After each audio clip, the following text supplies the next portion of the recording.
Donc on a mis de la documentation au fond. Vous pouvez la consulter, ne pas l'emporter parce que c'est des éléments qui me servent dans d'autres conférences.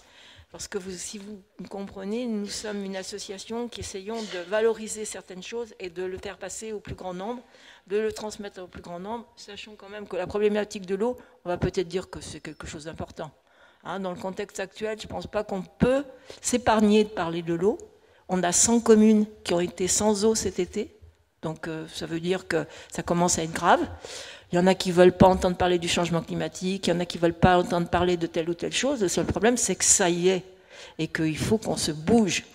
Donc l'association Santé-Environnement Auvergne-Rhône-Alpes que je représente ici, c'est une association qui œuvre depuis plus de 15 ans sur la problématique transversale de toutes les expositions qui nous entourent et qui occasionne chez de nombreuses personnes des problématiques de santé. Si on veut préserver sa santé, il faut aussi protéger la santé de la planète. Parce qu'on est sur une planète et on n'en a qu'une. Il ne faut pas penser qu'on va aller sur Mars demain et qu'on va être libéré des bêtises qu'on a fait sur notre planète Terre. Donc on va essayer de libérer le peu de gens qui veulent agir et agir ensemble. Parce que tout seul, on ne fait rien. Pourquoi les ONG, les associations ont le vent en poupe parfois, mais seulement parfois, mais on est des empêcheurs de tourner en rond. On empêche les grands gouvernants, les grandes multinationales de cette conférence. Alors le sujet, beaucoup, était très provocateur, mais volontairement. Et pourquoi je l'ai appelé comme ça? Boire ou se connecter? C'est boire ou consommer autrement. Là, maintenant, qui n'a pas son smartphone tous les jours dans la main, dans sa poche, qui le regarde 1000 fois par jour, sans réfléchir comment ce joujou a été fait. Parce que pour moi, c'est un joujou. Hein. Honnêtement, moi, je n'en ai pas, personnellement, c'est pas pour rien. C'est parce que je sais les problématiques que ça pose. Et j'aimerais que vous repartiez de la conférence en ayant compris les enjeux qu'il y a derrière. Alors, je suis d'autant plus fondée de le faire que j'habite le Grésivaudan, qu'on a la chance d'avoir Soitec et ST Microélectronique, que notre cher président a permis d'apporter 4 milliards en disant on va relocaliser les puces au silicium, puisqu'on en a bien besoin pour tous ces engins, ces joujoux connectés. Ce qu'il y a, c'est qu'on va doubler la production avec l'eau d'où? L'eau de Grenoble? L'eau potable de Grenoble? Il faudrait peut-être se poser la question, si un jour on n'a plus d'eau, bah, tant pis pour nous. L'essentiel, c'est que ST et Soitec soient florissants et que le CAC 40 les encourage à continuer. Donc voilà, c'est dans ce cadre-là que je vais parler, sachant que je parle beaucoup aussi de l'eau virtuelle. Alors, ce mot virtuel est employé à tout moment. C'est l'eau qui est utilisée pour tous nos biens de consommation, toutes les fabrications, tout ce qui touche notre quotidien, auquel on ne pense jamais, mais il y a de l'extraction de métaux, il y a de la production, et tout ça, le monde industriel a besoin de beaucoup d'eau. Et c'est toute cette théorie que je vais essayer de développer. Alors il y a certainement des tas de choses qui manquent, mais j'ai essayé de faire un focus sur la majorité des choses. Vous serez tout à fait à même de pouvoir parler ou m'interroger dans la mesure où je pourrais y répondre, si vous voulez, sur le reste. L'essentiel étant de voir que c'est la globalité de la problématique qu'il faut regarder, et non pas notre petit focus eau potable, l'eau du robinet qui coule, on va mettre un osmoseur pour avoir de l'eau plus potable ou plus adaptée, alors que la majorité des cas, c'est inutile, mais c'est pas grave, ça rapporte à certains, c'est l'essentiel. L'eau du robinet doit être potable. Le maire a la responsabilité d'une eau potable. Quand il ne la distribue pas, il est en tort. Maintenant, c'est les communautés de communes qui ont maintenant la compétence eau. Donc la métropole de Lyon, la métropole de Grenoble, les métropoles ont la compétence, mais c'était auparavant les communes. Et dans chaque commune, alors je ne l'ai pas mis dans mon PowerPoint, mais je vous le dis, vous pouvez aller dans votre mairie, demander l'analyse de la dernière qualité de l'eau. Ils sont dans l'obligation de vous la montrer. Mais en général, c'est des choses qui n'intéressent tellement pas la population, si ce n'est qu'ils en boivent un tout petit peu, hein. Eh bien, il faudrait quand même être au courant de la qualité de l'eau qu'on a. Alors, sur la métropole de Grenoble, on a une chance énorme, c'est qu'on a une eau d'une qualité exceptionnelle. Pourquoi? Alors, il y a deux raisons. Parce qu'il y a 130 ans, il y a un maire qui a préempté les champs de captage de l'eau de Grenoble et interdiction d'industrie et d'agriculture. Donc, si vous voulez, on n'a pas de percolation de polluants. Et donc, on a une eau d'une qualité extraordinaire. Et bien sûr, on nous l'envie. C'est pour ça que ST et Soitec se sont installés dans la vallée du Grévy-Vaudan. Ce n'est pas pour rien. Et que moi, je me suis battue il y a à peu près 10 ans parce que ST voulait faire un tunnel sous Beldonne pour récupérer directement l'eau du glacier de l'Odol, qui était donc sans qu'elle passe par toute l'agglomération de Grenoble et tout ça. Et comme ça, c'était propriété privée. C'était génial. Ils captaient l'eau du glacier, qui est une eau extrêmement pure, sans avoir à passer par quiconque. Donc on a réussi à l'empêcher. Néanmoins, maintenant, on est devant une autre situation, et donc nous y reviendrons. Je vais commencer mon PowerPoint. Je vais essayer d'être assez exhaustive, mais je vous dis, il y a plein de choses qui manquent, mais c'est tellement vaste que... Donc l'eau, bien commun, c'est évident, c'est un besoin vital. Le vivant a besoin d'eau. Nous sommes constitués d'eau, de 80% pour les bébés jusqu'à 60% pour les adultes. Donc ça veut dire on est de l'eau nous-mêmes. Donc autant, si on veut avoir de l'eau, de la bonne eau pour boire, c'est peut-être intéressant pour notre corps, ne serait-ce que pour ça. Donc c'est une ressource qu'il faut partager. Et l'eau douce, c'est quand même quelque chose qui est la même depuis toujours sur la Terre, depuis que les humains sont là. C'est un cycle qui est perpétuel. Alors pourquoi, me direz-vous, y a-t-il des sécheresses? Pourquoi y a-t-il des inondations? Eh bien oui, ce qu'il y a, c'est que le changement climatique, entre autres, fait que les vents, donc qui dit changement climatique, dit vent, dit échange thermique, entre l'océan et l'eau, si vous voulez, eh bien c'est un cycle permanent et que, eh bien, quand il y a trop grande sécheresse, trop grande chaleur, on a captation d'une évaporation énorme, ce qu'on appelle l'évapotranspiration aussi, et par conséquent, on a la sécheresse là et on a l'inondation 500 km plus loin. Donc c'est là où il faut se mettre dans l'évidence que l'eau, si vous voulez, c'est un bien mondial qui est pour le vivant dans toute sa globalité, quelle que soit l'utilisation qu'on en ait. Donc la préserver, pour moi, c'est quand même prioritaire.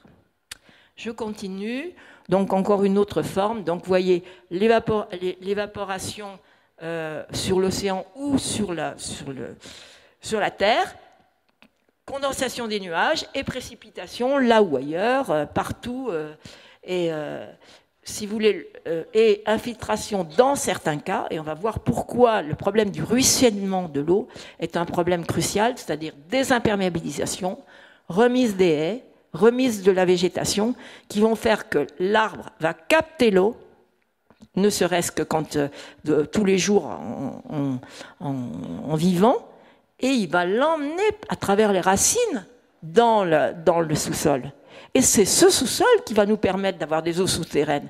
Si on n'a pas assez d'eau et si les arbres transpirent trop, eh ben, ils ne vont pas emmener dans les eaux souterraines de l'eau. C'est pour ça que quand on a, et on l'a vu ce printemps en particulier, des décalages complets de mois de février, c'était le mois de mai. Alors que normalement, c'est un mois où on recharge les nappes phréatiques. On était très contents d'avoir le soleil. Le seul problème, c'est que si les nappes phréatiques ne sont pas alimentées, et quand au mois de juin ou juillet il pleut, sur des terrains très secs, ça ruisselle, ça emmène les sédiments, et ça n'est pas du tout profitable pour les nappes phréatiques. Donc ce décalage est très important à réfléchir dans le cadre du changement climatique. Donc ça, c'est des points cruciaux, globaux, que je vous exprime de cette manière-là. Donc, à ce jour, on a 20% de déficit de précipitation sur la France, j'entends bien. Hein? Soyez à la fois local et global. Ces déficits, à certains endroits, sont encore plus importants dans certaines régions de France. Vous avez vu que la Bretagne a été bien arrosée cet été, le Nord aussi, la Normandie aussi, mais le Sud, le Sud-Ouest ou le Sud-Est ne l'a pas été. Hein, d'où les problèmes récurrents de feux de forêt, de sécheresse, de problématiques d'eau et tout ça. Et on peut considérer que 60% des nappes phréatiques sont en dessous des normes.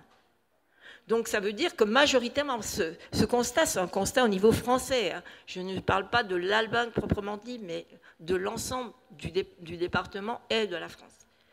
Et donc 100 communes privées d'eau potable cet été, c'est quand même, on a atteint des nombres de communes concernées qu'on n'avait pas. Hein.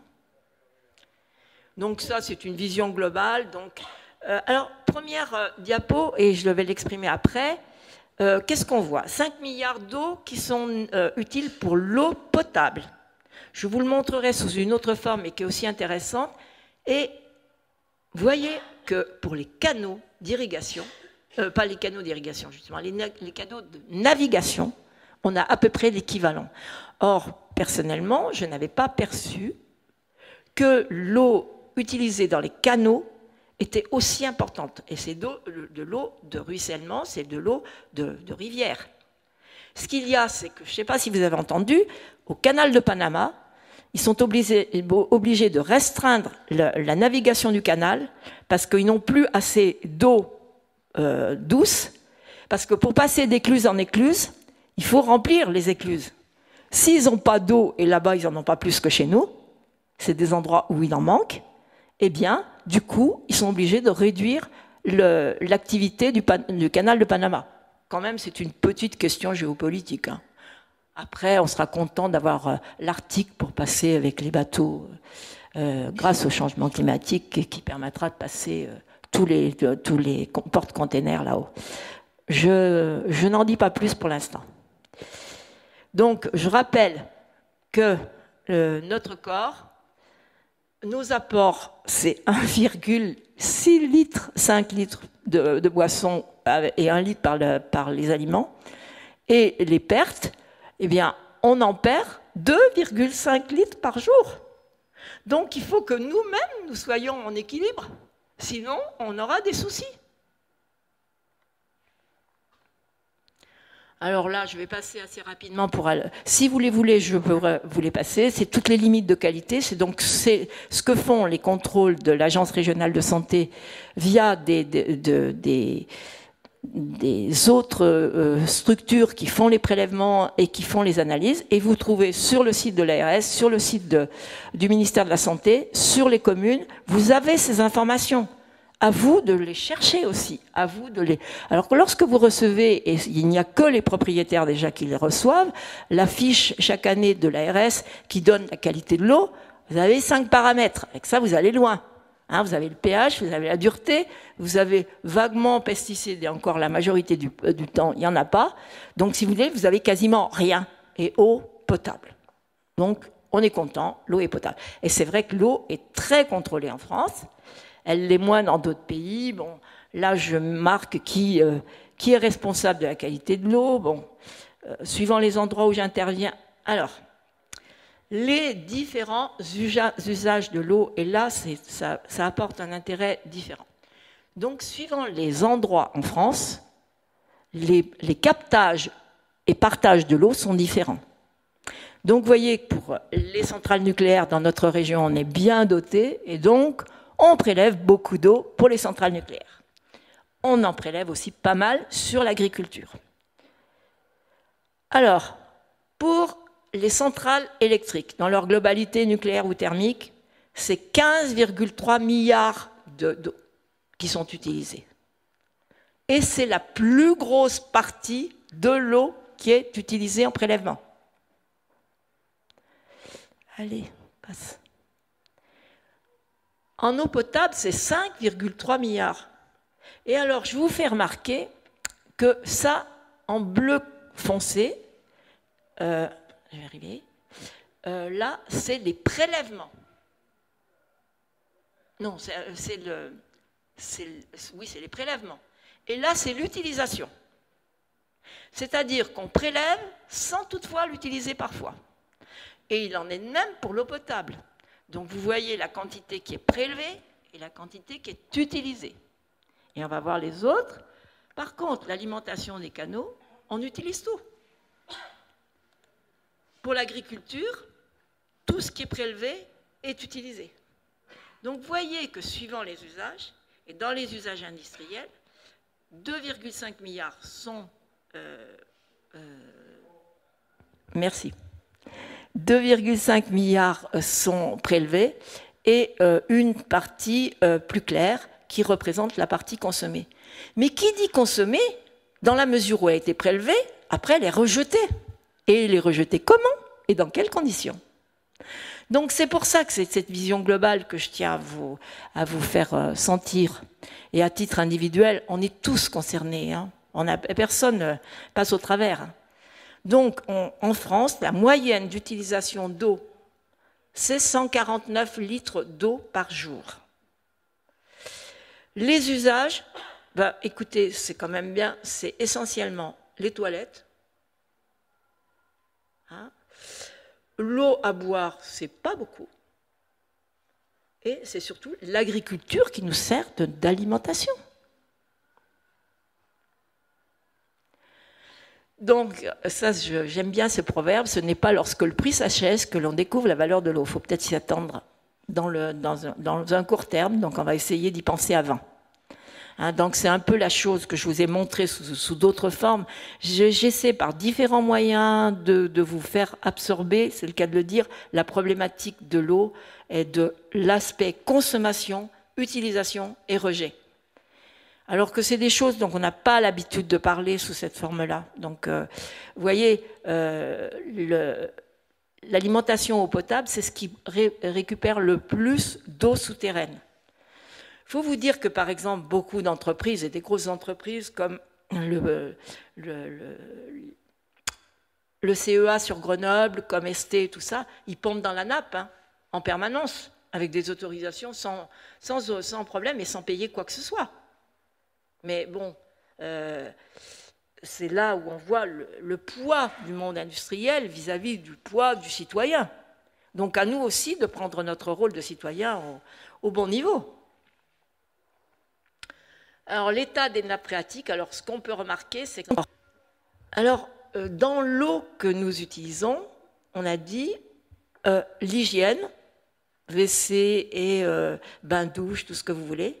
Finalement, c'est l'eau de boisson qui est la plus rudimentaire. Or, on utilise 149, 160 suivant les cas. Ça, c'est le nombre de bouteilles d'eau que ça représenterait. C'est quand même intéressant. Hein? Mais ce qu'il y a, c'est que si tout ça met en évidence la consommation qu'on a, et là, c'est uniquement sous l'aspect du quotidien de chacun. Alors à vous, à nous, de faire des choix aussi de comment on utilise l'eau.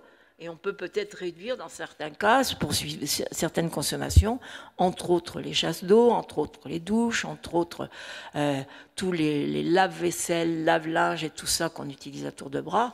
Et bon, il faut peut-être voir si on est obligé de le faire aussi souvent, quoi.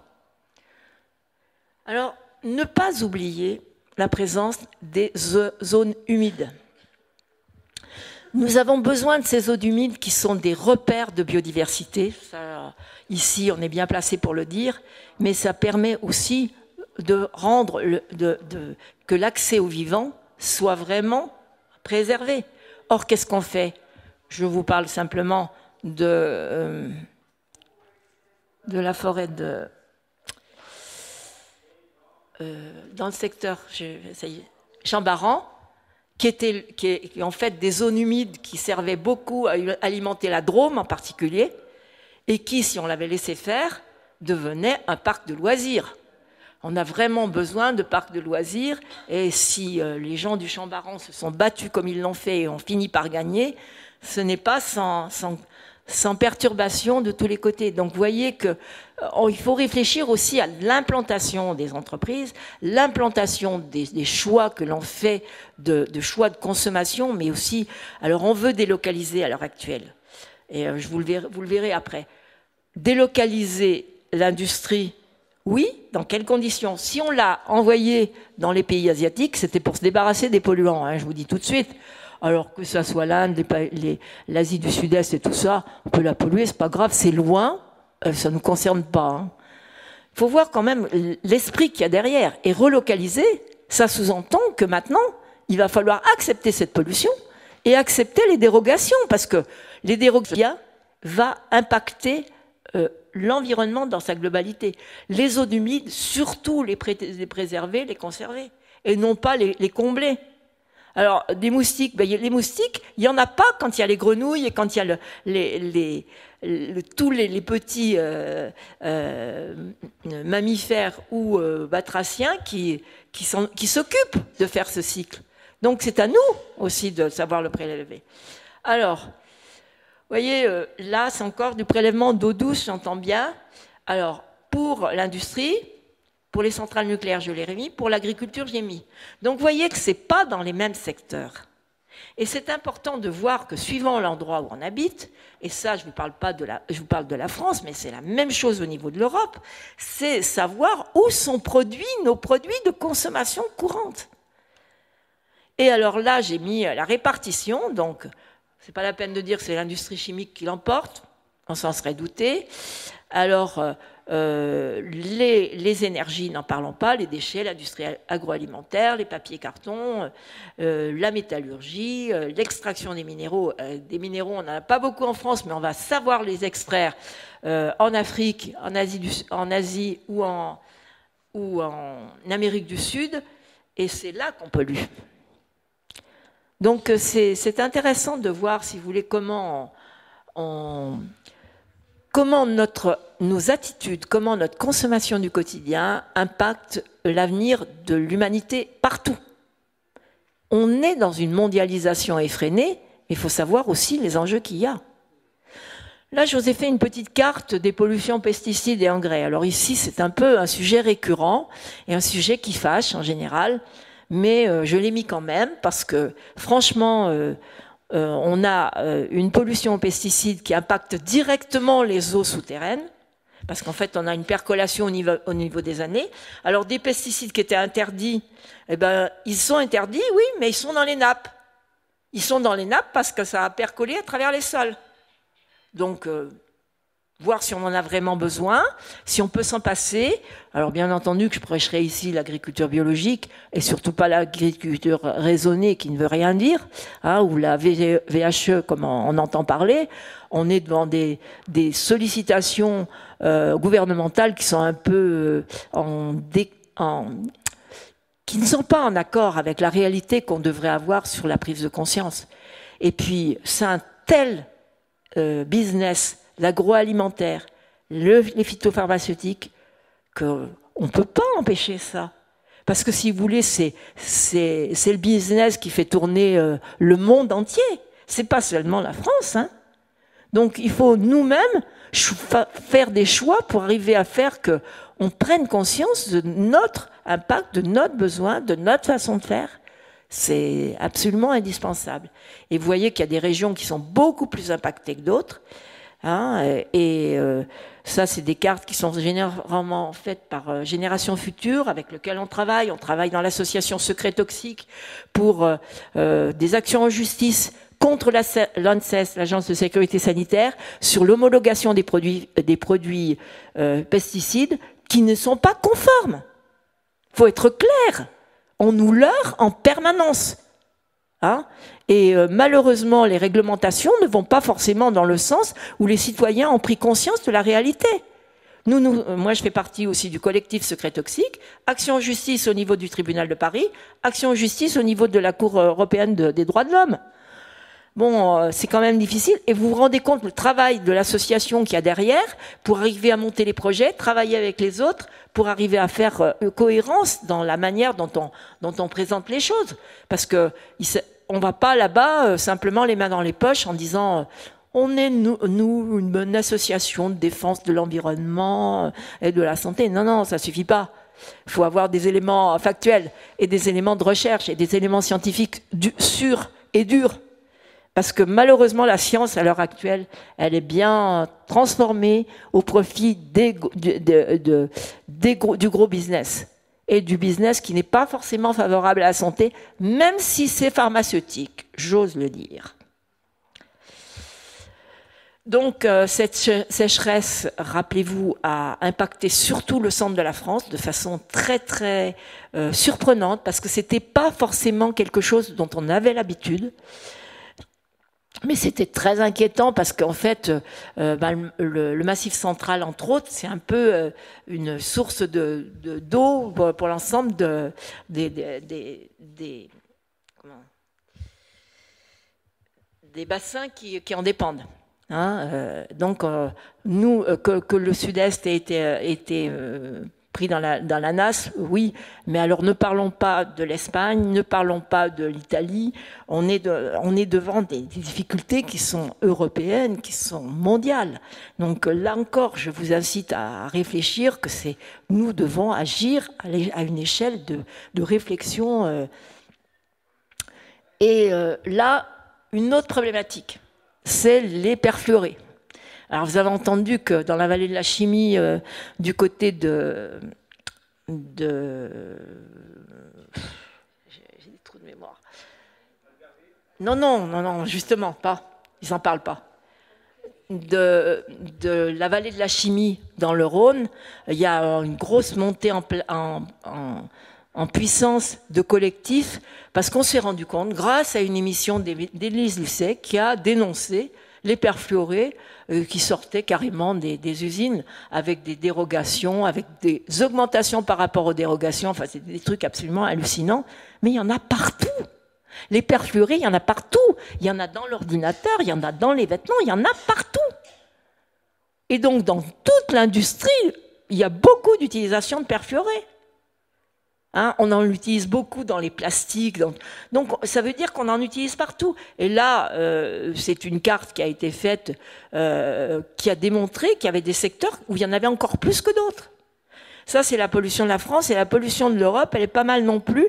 Et c'est un article de Stéphane Aurel dans Le Monde qui l'avait dénoncé, journaliste d'investigation que j'ai rencontré, et qui a mis en évidence qu'en fait, c'était un problème non pas seulement de la vallée de la chimie, mais qui était un problème récurrent partout.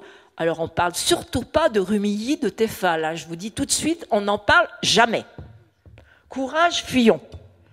Alors que là, les revêtements Tefal, c'est des revêtements de perfluorés. Donc il y a quand même un peu d'incohérence. Hein. Mais bon, moi je veux pas faire, je veux bien être lanceuse d'alerte, mais je veux pas m'en prendre aussi plein la figure parce que c'est un peu lourd. Contamination des plastiques. 1000 tonnes par seconde sont créées dans le monde. Ben oui, et qui est le leader selon vous? Coca-Cola. Coca-Cola qui travaille avec Omnium Plastique, qui à travers le monde est leader pour les bouteilles en plastique, mais qu'on trouve dans le monde entier. Et puis qui n'a pas sa bouteille de plastique d'eau, d'eau douce, minérale ou pas. Alors, vous avez vu que la demande d'eau pour les productions d'énergie, c'était quand même assez colossal. Alors, vous avez les centrales nucléaires à droite, et à gauche, qu'est-ce que vous avez? Vous avez un data center. Un data center, c'est là où sont stockées toutes vos données. Vous avez avec vos smartphones toutes les secondes à envoyer un SMS. Ça rentre là, c'est bien. Il faut les refroidir. Et alors, je vais vous dire, en Uruguay, ils vont faire un big data center. Parce que l'Amérique du Sud en a besoin, il faut quand même qu'il se développe, qu'il soit dans la croissance. Et bien, on va enlever l'eau potable pour la population et on va essayer de désaliniser de l'eau de mer. Mais on est où, là? Mais on est où?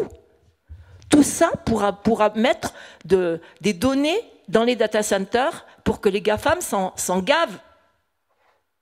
On est quand même dans une réflexion qui est quand même ahurissante. Et les premiers data centers, ils étaient bien sûr refroidis à à l'eau douce, mais surtout utilisaient du charbon.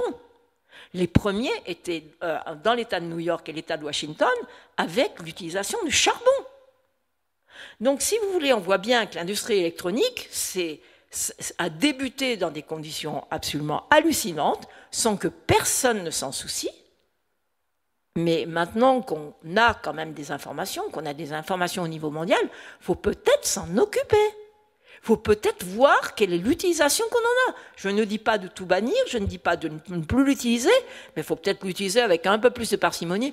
Puis si tout le monde n'avait pas 4, alors je plaisante bien sûr, 4 smartphones, mais dans le train, il y en a beaucoup qui en ont déjà 2 ou 3, hein, je vous rassure, parce qu'un ne suffit pas. Donc si vous voulez, tout ça, c'est du matériel, tout ça, c'est des données. Tout ça, pourquoi se déconnecter? Vous comprenez maintenant pourquoi je vous ai mis boire ou se déconnecter. Je veux vous faire prendre conscience que notre choix de consommation, notre choix de vie, va impliquer en fait la vie sur la planète. Alors là, c'est l'impact énergétique du numérique, c'est absolument hallucinant parce que non contents d'utiliser beaucoup d'eau, ils utilisent beaucoup d'énergie. Or, on a une augmentation de la demande énergétique pour le numérique qui est hallucinante. Et comment on va faire? On va la prendre où, l'énergie? On va faire des petits réacteurs partout qui vont être gentils, sages, qui ne vont pas bouger et qui vont nous permettre d'avoir de l'électricité propre. Mais réfléchissons un petit peu.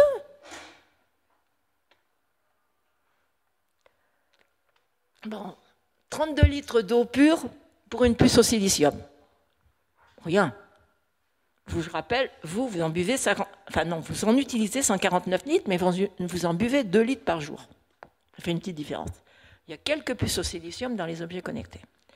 900 litres, en général, en gros, pour un smartphone, et encore, je suis sûr qu'on en zappe la majorité. L'extraction des minerais, la purification, la fabrication et tout ça. Pour faire un smartphone, pour constituer un smartphone avec tous les éléments qu'il y a à l'intérieur, c'est 3 fois le tour du monde. Rien comme impact carbone, rien. 1500 litres pour un ordinateur. Donc si vous voulez, réfléchissons à l'utilisation qu'on en a et comment. Alors qu'on en ait, je comprends, que ça soit utile, je comprends, mais essayons de réfléchir aux conséquences. Alors maintenant, je vais parler des stations d'épuration d'eau usée. Quand vous êtes chez vous, l'eau usée, elle part dans des canalisations. En général, dans beaucoup d'endroits, maintenant, c'est des canalisations qui sont bien relayées et qui vont dans des centrales de traitement.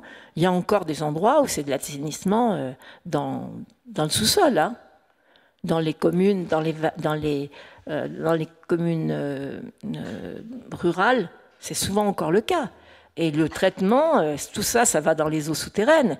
Tout ça, c'est sans traitement. Or, si vous avez besoin de traitement, par exemple, les produits que vous avez utilisés pour vous traiter, finalement, ils vont dans les urines et les fesses, et non, ils sont dans l'eau.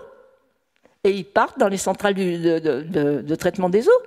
Sont-elles traitées? Pas forcément. C'est bien trop compliqué. Vous savez, l'épuration des centrales d'épuration, c'est essentiellement de l'épuration par le soleil. D'ailleurs, vous voyez bien que c'est des grandes zones qui sont utilisées pour les zones et par conséquent, il faut réfléchir aussi à ce qu'on met dans les toilettes, dans les éviers, et ramener le plus possible de choses en déchetterie. Maintenant, on a la chance d'avoir mis en place des déchetteries, d'avoir des tris, mais quand vous apportez un bidon qui a eu des peintures, des trucs comme ça en déchetterie, vous marquez dessus peinture, qu'on sache comment le traiter. Le bidon, il peut être de n'importe quoi. Donc c'est à nous d'être un petit peu réfléchis. Alors bon, là, c'est le principe même d'une centrale de traitement des eaux. Bon, suivant les cas, et en particulier en milieu scolaire, j'essaie d'expliquer ce qu'il en est. Et alors maintenant, les effets du changement climatique. Et donc le régime, alors je répète, la quantité d'eau générale est la même sur la planète. Mais le régime des pluies est modifié. Donc c'est essayer de voir que ça implique de la part de tout le monde une réflexion qui explique Les pluies diluviennes, les inondations, les cyclones, c'est ce changement climatique qui va renforcer, si vous voulez, tous les événements extrêmes. J'ai écouté une émission qui disait qu'en 4 ans, ils avaient eu 10 cyclones sur le sud des États-Unis. Ce qui est impressionnant, en force, en nombre, mais bon, qu'est-ce qu'on fait? On ne fait rien. On détruit tout. Je vais vous dire, avec le changement climatique et la hausse des océans, de toute façon, Miami est sous l'eau et New York aussi. Donc continuons. De toute façon, et très rapidement, parce que l'augmentation du volume des océans, c'est dû à l'augmentation de l'eau quand elle est chaude, elle a un volume plus important. Donc déjà, première chose. Deuxième chose, fonte des calottes glaciaires. Donc on a les deux jumelés. Donc pensons que là, les gens qui habitent en bord de mer, ils ont toute raison de s'inquiéter. Hein. Mais bon, il faut avoir les pieds dans l'eau quand même quand on a une résidence en bord de mer. Il faut réfléchir pourquoi, c'est peut-être pas le meilleur endroit. Ben bon, c'est des petites choses que je vous dis, après, et à vous de voir. Bon, regardez, ça c'est sur la plaine du Pô, il y a un petit peu d'eau. On a eu la même chose en France, à certains endroits, ça ravage tout, ça emporte tout. Et alors, on a donc des tensions sur l'eau, avec trop ou avec pas assez. Et ça, c'est quand même un gros problème. C'est que là, nous, on vient de... Alors, le climat, c'est sur 30 ans minimum. Là, il faut faire de la différence entre la météo et le climat. Moi, je travaille avec des climatologues et avec des météorologues. C'est quand même intéressant de réfléchir que ce qui se passe à l'instant T n'est pas forcément ce qui va se passer à l'instant T plus 5. Mais ce qu'il y a, c'est qu'il y a une augmentation. C'est là où la recherche a toute sa valeur et les graphes ont toute leur valeur. C'est de montrer qu'en 30 ans, en 50 ans, on a eu des variations qu'on n'a jamais connues avant. Alors moi, je veux bien qu'il y ait des climato-négationnistes, comme je les appelle, mais c'est leur problème. S'ils veulent pas voir, s'ils veulent pas savoir et s'ils veulent rester... Bon, le jour où ils sont emportés par une inondation ou s'ils ont plus d'eau, ils verront bien. Hein. Mais c'est la prise de conscience qu'il faut. Allez. Et donc, il faut surtout penser au ruissellement de l'eau. Quand on a des pluies torrentielles, ça ruisselle pas, ça va direct à l'égout, ça va direct à la mer, ça va direct partout. Mais quand il pleut de façon, je dirais bien, normale, dans les périodes donc essentiellement hivernales, il faut l'eau va s'infiltrer si elle peut ruisseler doucement et redonner sa place à l'eau. C'est-à-dire reconstruire des haies, reconstruire des arbres, remettre des arbres et désimperméabiliser. Arrêtons de mettre de l'enrobé et du béton partout. Alors, dans les grandes villes, que ce soit Grenoble et Lyon, on désimperméabilise les écoles. On s'est rendu compte que les écoles avec du bitume, c'était pas génial pour les gamins et que les gamins, ils se faisaient mal aux genoux et que peut-être de leur mettre de la terre, alors même s'ils sont un peu crottés quand ils sortent, bon, vu qu'on n'a quand même pas beaucoup de pluie, on peut quand même trouver des moyens et surtout redonner un peu de verdure dans ces espaces où les enfants ont besoin de verdure. Les espaces, les enfants comme les adultes. Mais bon. Alors il y a des plans d'action. Alors là, nous avons des spécialistes au niveau gouvernemental pour faire des plans d'action sur tous les domaines, PCB, donc polychlorobiphénol, micropolluants, plastique, perturbateurs endocriniens, perfluorés. Mais c'est pas le tout de les écrire, il faut les mettre en application. Le plan Ecophyto, je vous rappelle, il a 15 ans et on a augmenté l'utilisation des phytosanitaires. Enfin, ça sert à quoi ? Alors, il y a des lobbies qui sont très forts pour ça. Hein. Ça, je ne vous cache pas que... bien sûr que ce n'est pas notre tasse de thé d'être avec eux. Voilà. Donc, sur les eaux océaniques, c'est quand même inquiétant. Hier, on a eu Bloom avec une présentation sur la problématique de la pêche électrique.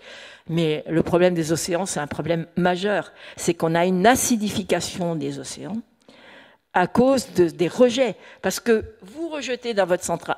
Et donc, ce qu'on rejette, eh ben, de toute façon, un jour ou l'autre, ça va à l'océan. Alors, à Grenoble, ils ont mis des... Et puis, l'océan, c'est la naissance de la vie sur Terre, rappelons-nous, et c'est le poumon de la planète. C'est ce qui nous permet d'ingurgiter le dioxyde de carbone ou les équivalents de dioxyde de carbone qu'on rejette avec toute notre façon de vivre. L'océan, il faut le préserver. On en est peut-être loin ici, mais il faut penser que de toute façon, on en a tellement besoin, puis c'est majoritaire sur la planète. Donc, préservons ce qui nous permet de vivre. Alors, bien sûr, les écosystèmes côtiers ou même en dessous sont vraiment très impactés par la façon dont on joue avec l'industrie. Alors, ce que je voulais vous montrer, c'est que là, on reparle de temps en temps maintenant de la réutilisation des eaux usées, ce qui est une bonne chose. Parce que l'eau, il y a une bonne partie de l'eau qu'on pourrait réutiliser. Pas n'importe comment, pas n'importe où, pas sans prendre de précautions. C'est clair. Mais on est à 0,6% en France, 8% en Italie, 14% en Espagne. Il y en a qui ont réfléchi un peu plus vite que nous. Hein. Et puis il y a une directive eau qui arrive, qui est en place, mais qui n'est encore pas vraiment mise en place en France, parce que nous, il faut qu'on les mette en application, les directives, il ne faut pas les utiliser comme ça. Mais bon, il y a une prise de conscience, c'est bien, on a quand même avancé dans ce domaine-là, mais pas à la hauteur de l'enjeu des populations qui devraient en savoir beaucoup plus sur l'utilisation de l'eau. C'est ce que j'ai essayé de faire dans cette présentation. Alors, à l'heure actuelle, on parle de problème de tarification de l'eau, parce que c'est un gros problème. Il n'y a pas un endroit où on paye l'eau la même chose. Et surtout, il y a un accaparement pendant un certain nombre d'années des grandes multinationales sur l'eau, que ce soit Veolia, que ce soit la Générale des Eaux, que ce soit bon, j'ai oublié, mais bon, c'est quelque chose. Et alors, Grenoble a été initiatrice dans la tarification de l'eau avec une gestion communale. La métropole de Grenoble, donc la métropole de Lyon, en sont au même niveau. Donc c'est bien, on a une amélioration, mais c'est loin d'être partout. Et c'est difficile, je conçois, dans les communautés de communes, de faire de la gestion parce que c'est une responsabilité importante et souvent ils le confient à des sous-traitants. Donc l'eau en péril, c'est le moins qu'on puisse dire que c'est évident. Alors je vais parler très rapidement de l'eau virtuelle. Alors quand je vous dis ça, vous allez dire mais elle parle de déconnexion et elle parle d'eau virtuelle, mais c'est pas cohérent ce qu'elle dit. Ben si. Donc pour faire 1 litre de bière, il faut 25 litres d'eau. Il n'y en a pas beaucoup qui le savent. Bon, le reste, la puce d'ordinateur, je vous l'ai dit, pour 1 kilo d'aciot, de 300 à 600 litres. Pour 1 kilo de sucre, 400 litres. Pour 1 tonne de papier, 25 000 litres. Alors j'ai une autre diapo qui montre que quand on utilise de papier recyclé, on divise par 100 la quantité d'eau nécessaire. Donc vous voyez, la logique scientifique, il faut qu'elle adopte aussi la problématique. On considère 40 000 litres pour faire une voiture, parce qu'il y a quand même un petit peu d'acier, un petit peu de plastique, un petit peu de tout ce que vous voulez. Et 4 millions de litres pour 1 kilogramme d'antibiotiques. Donc si on fait de la relocalisation de produits pharmaceutiques, eh ben, bonjour les dégâts. Hein. C'est ce que l'Inde vit, c'est ce que l'Indonésie vit, parce que c'est là-bas qu'on va faire les médicaments. Eux, s'ils crèvent, c'est pas bien grave. Hein. De toute façon, l'essentiel, c'est que nous, on se soigne. Puis qu'on ait des bons médicaments. Je suis un peu cynique, hein, mais excusez-moi, mais ça m'est difficile de ne pas en parler. Bon, pour 1 litre de pétrole, on a besoin de 10 litres d'eau. Pour 1 kg d'aluminium, 1250 litres. Donc, vous voyez, pour 1 litre de maïs, 400 litres. Et c'est là où je vois 1 kilo de papier. Tout à l'heure, c'était en tonnes. Hein, 200 litres. Mais pour 1 kilogramme de papier recyclé, c'est 2 litres. Donc c'est à nous de faire des choix. Alors quand on nous dit « Ah ben on ne vous donne plus de tickets de caisse parce qu'on gaspille du papier. Et puis il vaut mieux des QR codes que du papier. » Ah oui, mais on ne réfléchit pas au reste.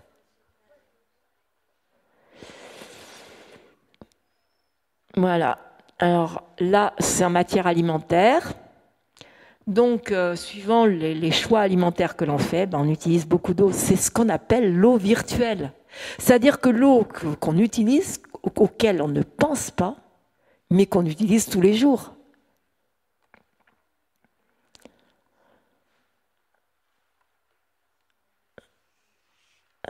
Alors,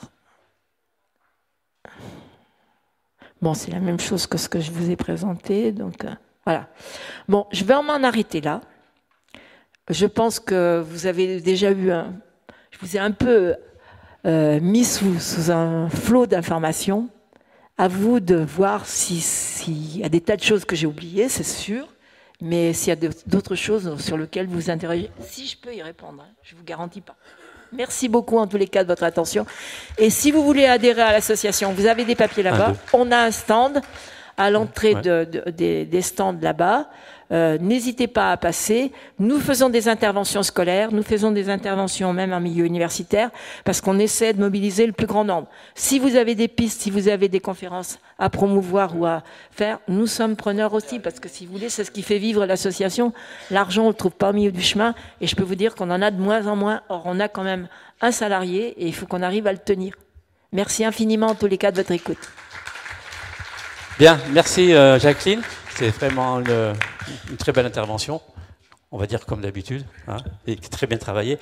Donc voilà, on va faire passer le micro. On a 20 minutes hein, de débat, parce qu'ensuite on enchaîne sur une nouvelle conférence.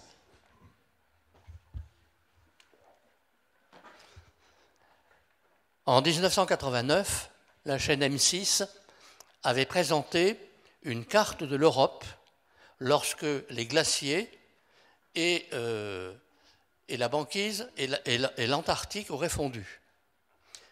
Ça voulait dire que le niveau des mers aurait monté de 70 mètres. Il faut savoir que la place de la Concorde à Paris est à 35 mètres d'altitude. Donc la nouvelle carte était impressionnante, puisque tout le bassin parisien était noyé. Turin se retrouvait au bord de l'Adriatique, et du côté Méditerranée-France, la mer de Méditerranée, par la vallée du Rhône, remontait jusqu'à Montélimar. Montélimar, en provençal, c'est monter la mer. Bon. Et très curieusement, j'ai eu l'occasion d'être en Belgique, sur la côte mer du Nord. Quelques années plus tard, il y avait partout, sur tous les immeubles, à vendre, à vendre, à vendre. Bon, les gens étaient prévoyants. Alors, ceci étant, la qualité de l'eau, c'est aussi la résistivité. Monsieur Piolle, maire de Grenoble, avait dit, en s'en vantant, l'eau de Grenoble, en niveau de résistivité, est à 250, c'est-à-dire milligrammes par 180 degrés, etc. Or, en bioélectronique, on nous dit qu'une eau est potable si elle est en dessous de 120. Donc, malheureusement, il y a cet aspect-là qui est un peu embêtant. Parce qu'une eau en naturopathie est importante non pas pour ce qu'elle apporte, mais pour ce qu'elle emporte. Et moins il y a de choses dans l'eau, plus elle est pure, et plus elle est intéressante, puisqu'il y a des parties du monde dans lesquelles il n'y a rien du tout, elle est à zéro, les gens sont centenaires, en très bonne santé, et quand on se blesse, l'eau, on plonge la main dans l'eau, ça cicatrise très vite. Voilà. Alors il y a plein de paramètres, effectivement, qui sont intéressants, et c'est vrai que le retraitement des eaux pose un problème. J'avais d'ailleurs écrit une chanson autrefois qui s'appelait « Buvons, buvons, toute l'eau du siphon », sur un air connu. Voilà un petit peu ce que j'avais à dire, ce sont des informations. Merci.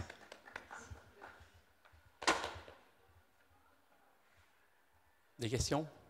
Alors, est-ce que déjà ça vous a est-ce que ma présentation vous a intéressé et vous a apporté des éléments ? Parce que j'ai essayé d'être le plus exhaustif possible et complète dans si vous voulez, dans la transversalité. Parce que c'est ça qu'il faut percevoir, c'est que on pense à l'eau du robinet, mais on ne pense pas au reste. D'où le titre, qui a heurté certaines personnes qui sont venues me le dire. Hein. On me dit, mais ST, il faut que ça fonctionne, hein, et puis que ça fonctionne à fond. Hein.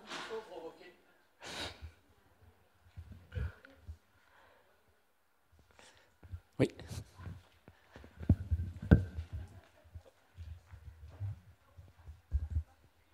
Est-ce qu'on sait ce que fait ST, les puces, en fait, à quel usage elles sont? Est-ce que c'est spécialisé ou c'est dans tous les produits, quoi?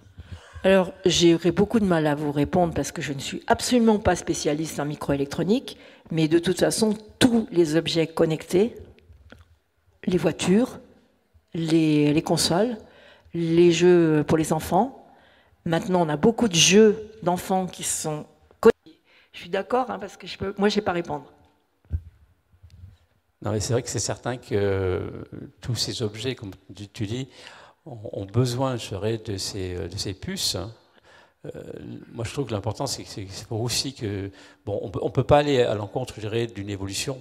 C'est un peu, je dirais, le mal ou le bien de l'homme. Mais c'est toujours réfléchir en amont de ce que l'on détruit pour pouvoir, par exemple, recycler et aussi ne pas être en surconsommation. Parce que c'est vrai qu'un téléphone, par exemple, bien moi j'ai repris un téléphone reconditionné. Voilà, c'est aussi commencer par là. Dans le contexte domestique, j'aurais voulu savoir tout ce qui est rejeté, donc vous parlez des toilettes, des lavabos, donc tout ce qui est hormones, tout ce qui est médicaments, tout ce qui est... Connaît-on effectivement les impacts sur la nature et sur l'homme, et quelles sont les possibilités de pallier ce problème? Quel est le rôle des stations d'épuration dans ce cadre-là? Est-ce qu'il y a quelque chose à faire ou est-ce que c'est définitivement comme ça? Alors, je vais vous dire, il y a une étude qui a été faite par le CIMBI de Haute-Savoie sur les rejets au sortir d'un établissement de santé. C'était assez apocalyptique. Alors, on parle souvent des hormones. Il y a une chose auquel on pense jamais, c'est les hormones qu'on donne aux animaux pour se reproduire et qui vont directement dans les champs et qui vont directement dans les nappes phréatiques. C'est rien, les hormones féminines à côté, mais tous les médicaments, justement la réduction de l'utilisation de tous les produits chimiques, quels qu'ils soient, il faut essayer d'y penser, que ça soit pour le lave-vaisselle, que ça soit pour le lave-linge, il y a maintenant des procédés simples qu'on a oubliés. Le bon sens, on l'a oublié. On veut que de la technique. Moi, je suis scientifique au départ, mais je considère que la technique a dépassé ce qui était utile. Si vous voulez qu'on utilise la technique pour faire des choses qui sont bienfaitrices pour l'ensemble, très bien. Mais il faut voir les tenants et les aboutissants et surtout l'envers de la médaille, c'est-à-dire mettre sur le marché. Et à l'heure actuelle, la mise sur le marché de produits chimiques, mais c'est à une vitesse vertigineuse, on n'arrive plus du tout à suivre. Mais la technologie scientifique n'a plus de limite. Et puis qui dit recherche, dit scientifique, dit c'est des personnes sérieuses. Il y a de tout. Moi, je suis scientifique, j'ai démissionné du CNRS, je sais pourquoi. Bien, on va continuer. Merci pour cette conférence. Je pense que la suite logique d'une conférence pareille serait de s'interroger sur quel type de modèle agricole et industriel alternatif. Alors, le troisième question qu'on ne peut pas aborder en une seule, c'est la question de la consommation privée, individuelle, etc., de l'eau. J'ai bien regardé les trucs et j'ai toujours été choqué par le fait qu'on utilise encore aujourd'hui de la flotte, j'allais dire comestible, mais de l'eau pure dans les toilettes. À ma connaissance, peut-être vous avez connaissance de ça, je crois que c'est pas demain la veille qu'on va mettre des toilettes sèches dans les immeubles d'habitation en hauteur ou des choses comme ça, les immeubles où il y a un fort taux d'occupation, mais peut-être qu'il faut essayer de le faire. Et ma question était, pour revenir aussi à l'histoire du modèle agricole, qu'est-ce que vous pensez des bassines de retenue d'eau? Alors, première question à propos des toilettes. Il faut savoir que les toilettes sèches commencent vraiment à prendre de l'ampleur, mais que surtout, il y a des réglementations qui sont en train d'être vues, en particulier dans l'habitat individuel, sur l'utilisation des eaux de pluie pour remplir les toilettes. Ce qui est quand même... Parce que mettre de l'eau potable dans les toilettes, c'est quand même une sacrée aberration. Mais bon, ça fait partie des choses qui avancent. La directive eau en est un des enjeux. Mais si vous voulez, ce qu'il y a, c'est que changer des modèles, des paradigmes tels dans lesquels nous étions, que ce soit dans l'industrie, que ce soit dans l'alimentation, la production à outrance, les biens de consommation à outrance, le gaspillage à outrance, l'achat de... Alors, je n'ai pas parlé des textiles, je n'ai pas parlé des produits phytosanitaires, mais la production des produits phytosanitaires, pharmaceutiques ou uniquement pour les plantes, c'est hallucinant ce qu'ils utilisent comme mot. Bon, que ça soit à Grenoble, dans la vallée de la chimie, de Grenoble, Jarry, Pont-de-Clay, que ça soit la vallée de la chimie du Rhône. Mais ça, c'est local. Mais ce qu'il y a, c'est que c'est le fondement d'existence de ces entreprises. Et donc, il faut quand même que les gens aient du travail, et je le comprends, mais ce qu'il y a, c'est qu'on n'a pas encore... Alors moi, je compte beaucoup sur les jeunes, dans les écoles d'ingénieurs, dans les chercheurs, pour faire avancer les choses. Mais ce qu'il y a, c'est qu'il y a de tels freins idéologiques et pécuniaires derrière que c'est pas simple. Donc, effectivement, changer notre mode d'agriculture, notre mode de consommation, c'est fondamental. Revenir au local, revenir à des choses...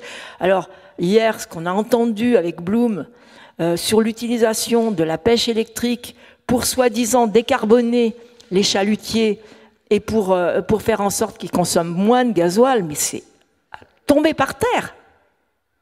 Mais ils sont battus 7 ans pour y arriver. Et c'est une ONG qui l'a fait. Et une ONG qui l'a fait avec les pêcheurs professionnels locaux. Mais bien entendu, les grosses entreprises de chalutage à l'international, ils n'en ont mis rien à faire. Ils paieraient tout.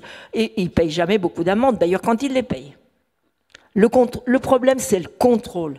À l'heure actuelle, les contrôles sont de plus en plus légers. La direction des fraudes, avec laquelle j'ai beaucoup travaillé, parce qu'avant j'étais à Que Choisir, est en perte de vitesse complète. On leur enlève les fonds, et en plus de ça, ils ont fait, l'année dernière, pendant l'été, ils ont fait un changement que personne n'a vu, c'est que les services des fraudes français sont passés du ministère de la Consommation au ministère de l'Agriculture. Donc, si vous voulez, personne n'a rien vu. Tout est passé sous silence. Ah, ça faisait pas la une des journaux. Hein. Là, c'était pas ni les politiques, ni les... Personne n'en a parlé. Moi, je l'ai vu, je l'ai mis sur le site de l'association, parce qu'en fait, l'association, on travaille beaucoup, mais on a un site avec beaucoup d'actualités, en fonction de la réalité, de la législation, des connaissances que l'on a.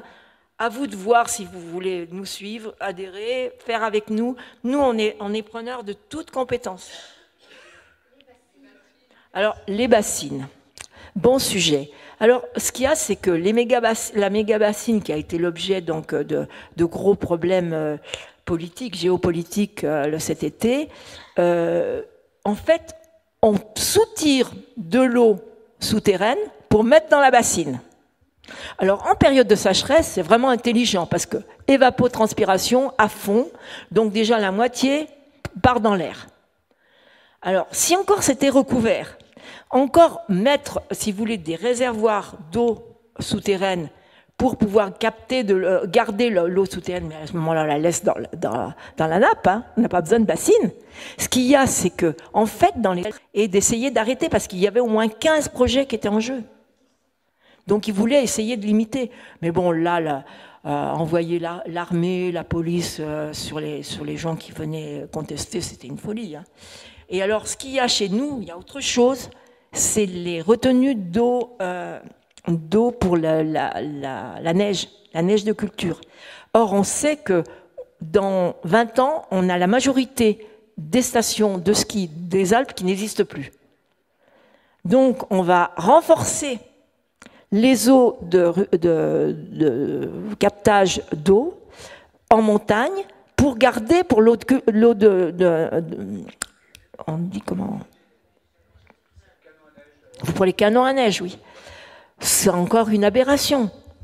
Alors, quand on la laisse alors, si ça ruisselle, eh ben ça alimente les ruisseaux, ça alimente l'agriculture, ça alimente les bassins versants. Si ce n'est Alors, pour avoir assisté à pas mal de réunions sur justement les captages d'eau dans les Alpes, et en particulier sur le bassin Drac-Romanche, si vous voulez, ils changent les versants de ruissellement d'eau.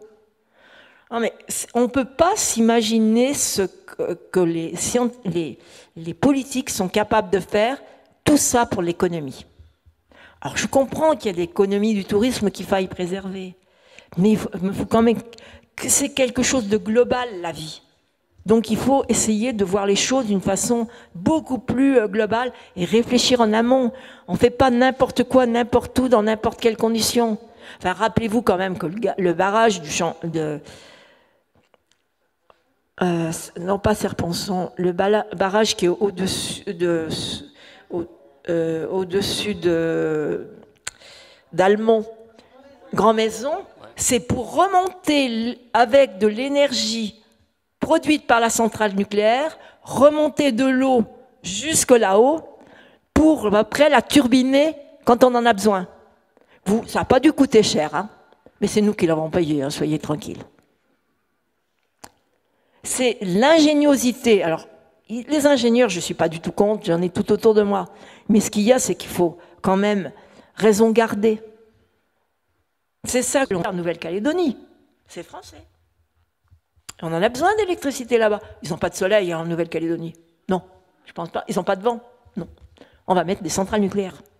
Attendez, mais on est où là?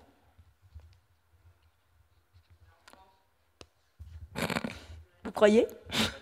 Bon, enfin, je veux pas jouer mon rôle de méchante, mais bon, vous comprenez que je suis un peu exaspérée quelquefois.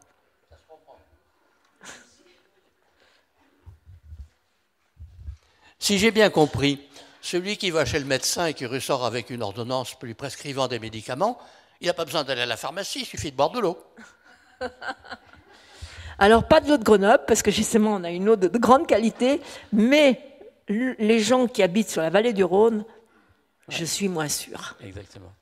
Oui, en parlant de médicaments, ça me fait penser à ce que les industries pharmaceutiques mettent comme produit, et en particulier un produit qui a été interdit, et puisqu'une grosse compagnie américaine qui fabrique des petits bonbons ronds, là, les MMS, c'est le dioxyde de titane. Il est interdit dans l'alimentaire. Et moi, quand je vois mon médecin, je vais le voir quand je suis en pleine santé. Comme ça, on parle rugby. Mais pratiquement tous les médicaments, l'enveloppe de protection est composée de dioxyde de titane. Et moi, je lui dis, écoute, excuse-moi, je ne le prends pas. Par contre, je vais voir ma naturopathe. Malheureusement, bon, ça me coûte, mais au moins, je n'utilise pas ce produit. Mais je pense que beaucoup de gens ne le savent pas. Et c'est vrai que c'est aussi le rôle aussi de nos conférences, hein. C'est de vous informer et de rentrer chez vous et d'être attentif et d'être militant. Bon, vous adhérez à l'Espace Vétérinaire, c'est mieux, mais si vous êtes militant de tous les jours, prendre conscience de ce que l'on fait, de ce que l'on mange, et voilà, et aussi, bon, grâce à la conférence de Jacqueline, c'est prendre conscience que cette eau, elle est là et elle est importante. C'est pour ça aussi que dans l'édito, j'ai repris les textes des chamans qui sont venus en Drôme, et qui ont partagé leur savoir, leurs sensations, je dirais, vraiment électriques de la relation entre l'homme et la terre. Et que l'eau, c'est l'eau nourricière de la terre. Le dioxyde de titane, j'en ai parlé à mon pharmacien, il m'a répondu « Ah oui, mais c'est en toute petite quantité ». Alors, on a ce genre de réponse avec les médecins, pas tous, hein, certains médecins ou pharmaciens. On n'est pas dans la merde. Alors, petite quantité quand vous avez un traitement qui dure 6 mois, hein, et puis c'est surtout les petites quantités qui font le mal. Il y a une question là-bas. Non ? J'ai cru que quelqu'un avait levé la main. Là. Bonjour. Bon, j'ai bien compris qu'on avait une des responsabilités individuelles, personnelles, locales, mondiales.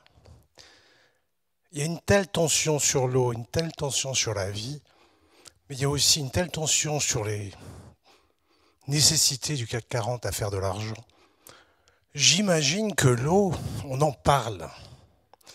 Alors moi, la question que je me pose, c'est ceux qui détiennent le pouvoir, qui détiennent l'argent, que font-ils à propos de la fabrication de l'eau qui n'est que H2O ?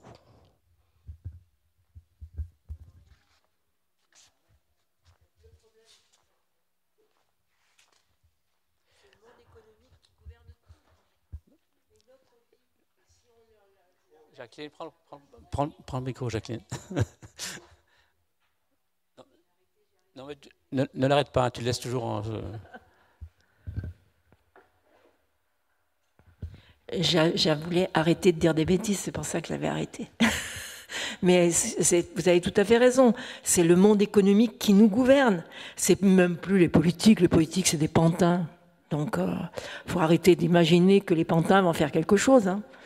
C'est nous qui devrions mais nous impliquer aussi dans la politique. Parce que faut pas attendre des autres, faut s'y mettre, faut se bouger. À titre individuel, moi je vous dis pas, je suis à la retraite, je fais 2 temps plein, bénévolement. J'aimerais bien qu'il y ait plus de monde et qu'on soit plus nombreux à faire le boulot. Mais moi j'encourage tout le monde à pouvoir le faire. Hein. Et c'est avec des informations qu'on peut avancer. Si on n'a pas les informations, on ne peut pas avancer. Moi c'est prioritaire. C'est la formation, l'information et après l'action.